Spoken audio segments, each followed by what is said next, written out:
Surat ini telah menetapkan batasan yang sangat ketat. Hanya nafas Chu Feng yang bisa dibuka. Jika ada orang lain yang mencoba membukanya, surat itu akan hancur.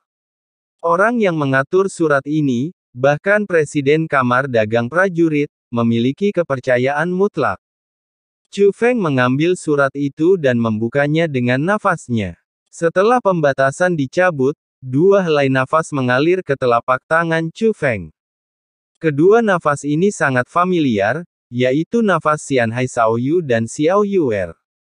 Merasakan dua napas ini, jantung Chu Feng turun drastis. Setelah membongkarnya dan melihat baris tulisan itu, hatiku sedikit berdebar. Saudara Chu Feng, saya dan keluarga saya aman, jangan khawatir, jaga dirimu, pastikan untuk menjaga dirimu sendiri. Ini diserahkan oleh Xian Hai Xiaoyu kepada Chu Feng. Dan aura yang masuk ke dalam tubuh Chu Feng juga menyampaikan kepada Chu Feng bahwa kakak dan adik mereka baik-baik saja. Senior, siapa yang memberimu surat ini? Tanya Chu Feng. Itu dikirim oleh para tetua klan ikan Xian Hai. Dia juga menderita beberapa luka pada saat itu. Meskipun tidak mengancam nyawa, itu sama sekali bukan cedera ringan. Setelah insiden dengan klan ikan Xian Hai, ikan Xian Hai klan tersebut benar-benar menderita kerugian besar kali ini, dan saya khawatir hal itu telah mengguncang fondasinya. Mengenai apa yang saya katakan, saya yakin Anda telah mendengarnya, kata Presiden Kamar Dagang Prajurit. Nah, selain surat ini, apakah sesepuh itu mengatakan sesuatu? Saya tidak mengatakan apa-apa. Sebenarnya, saya juga sangat ingin tahu siapa yang menyerang klan ikan Xian Hai. Tetapi tetua klan ikan Xian Hai mengatakan bahwa tidak ada gunanya saya mengetahuinya, dan itu misterius. Tidak, bahkan surat itu hanya bisa dibuka olehmu, seolah-olah kamu takut aku akan membocorkan rahasianya. Keluh Presiden Kamar Dagang Prajurit. Dia berpikir bahwa dia masih memiliki persahabatan dengan klan ikan Xian Hai. Tapi sekarang hal sebesar itu terjadi pada klan ikan Xian Hai, tidak ada informasi yang diungkapkan kepadanya. Dia bahkan menolak menyebutkan siapa pelakunya, dan dia merasa diperlakukan seperti orang luar. Chu Feng, apa yang tertulis di surat itu? Presiden Kamar Dagang Prajurit masih memandang Chu Feng dengan rasa ingin tahu. Faktanya, tingkat kultivasinya sedemikian rupa sehingga dia bisa merasakannya sendiri. Dia bisa merasakan isi surat itu tanpa melihatnya secara langsung. Tapi dia tidak melakukannya. Dia mengeluh dengan kata-kata, tetapi dalam tindakannya dia tetap menghormati keputusan klan ikan Xian Hai dan Chu Feng. Jika Chu Feng bersedia memberitahunya apa yang terbaik, tetapi jika dia tidak bersedia, dia sebenarnya tidak keberatan. Saya baru saja melaporkan bahwa itu aman. Chu Feng tidak menyembunyikannya dan menyerahkan surat itu kepada Presiden Kamar Dagang Prajurit. Chu Feng merasa bahwa tidak penting, yang penting kedua nafas itu memang bisa membuat Chu Feng yakin immortal Si Xiaoyu dan Xian Hai Yuer, setidaknya, tidak ada yang salah dengan mereka dan kehidupan mereka stabil. Presiden Kamar Dagang Prajurit melihat dan menyerahkan surat itu kembali kepada Chu Feng, bagaimanapun, baguslah mereka baik-baik saja. Dia sebenarnya tidak peduli apakah klan ikan Xian Hai mempercayai mereka atau tidak persahabatannya, dia tentu saja sangat mengkhawatirkan keselamatan klan ikan Xian Hai. Faktanya, dia pergi ke cabang klan ikan Xian Hai segera setelah dia mengetahui bahwa klan ikan Xian Hai diserang. Dalam kejadian seperti itu, klan ikan Xian Hai pasti menderita kerugian besar. Tetapi jika kekuatan tempur teratas dan junior yang luar biasa masih hidup, mereka secara alami akan bisa mendapatkan kembali kekuatan mereka di masa depan. Chu Feng mengumpulkan surat itu. Mengenai klan ikan Xian Hai, yang paling dia khawatirkan adalah Xian Hai Xiaoyu dan Xiao Yuer. Selama keduanya aman, Chu Feng akan merasa lega. Saya tidak akan menyelidiki masalah ini terlalu jauh. Toh kemampuannya memang terbatas. Chu Feng, karena mereka baik-baik saja, kamu tidak boleh terlalu terlibat dalam urusan klan ikan laut abadi. Meskipun aku tidak tahu siapa yang melakukannya, kamu tidak dapat menghadapi lawan seperti itu sekarang.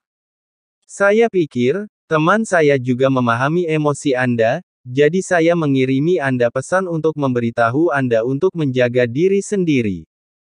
Tentu saja, mereka mungkin juga ingin menyelesaikannya sendiri, lagi pula itu adalah dendam mereka, kata Presiden Kamar Dagang Prajurit. Jangan khawatir, senior, aku tidak bodoh. Aku tidak akan melakukan apapun yang membahayakan kematianku. Chu Feng tersenyum. Memang benar kamu tidak bodoh, tapi kamu juga tidak secerdas itu. Pokoknya, bersikaplah bijaksana. Juga, zaman para dewa akan segera dimulai. Kamu pasti sudah menyadarinya, kan? Dari Kamar Dagang Prajurit. Iya, apa pendapat Anda tentang masalah ini? Presiden Kamar Dagang Prajurit bertanya lagi. Saya ingin pergi. Saya mengetahuinya. Presiden Kamar Dagang Prajurit merasa sedikit tidak berdaya.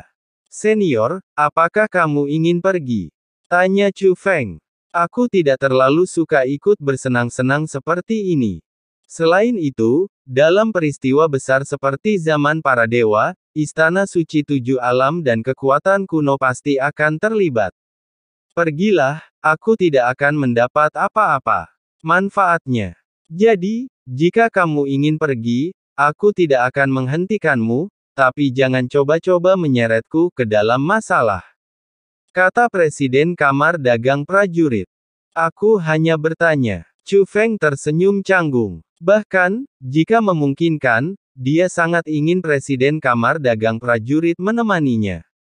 Dia bisa merasakan bahwa Presiden Kamar Dagang Prajurit sebenarnya sangat berkuasa.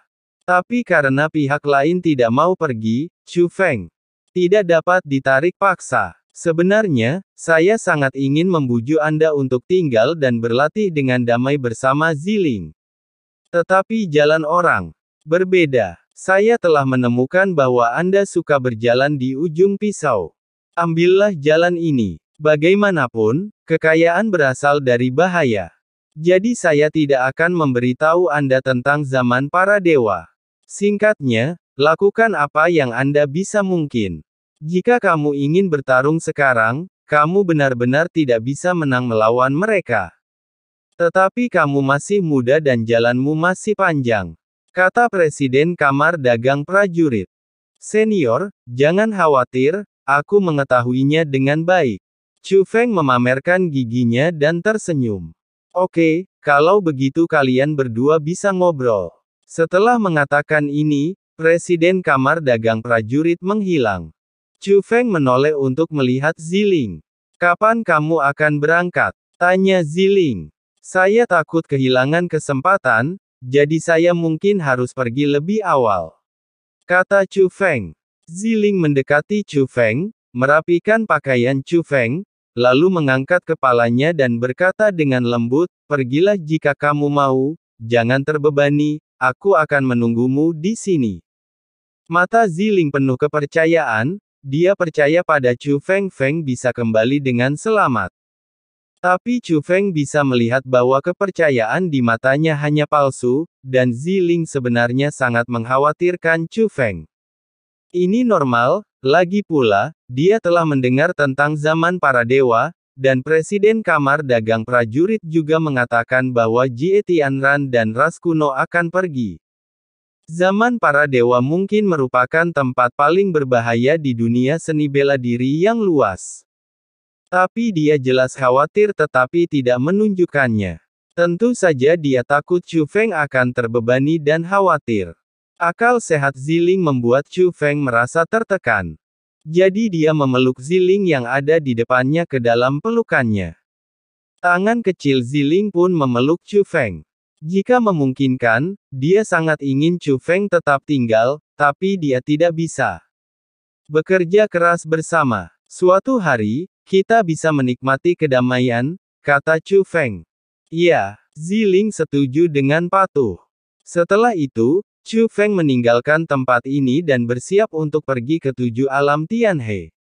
Namun sebelum pergi, Chu Feng mengeluarkan kertas jimat kuno, memasukkan beberapa informasi ke dalamnya, dan kemudian menghancurkannya menjadi beberapa bagian.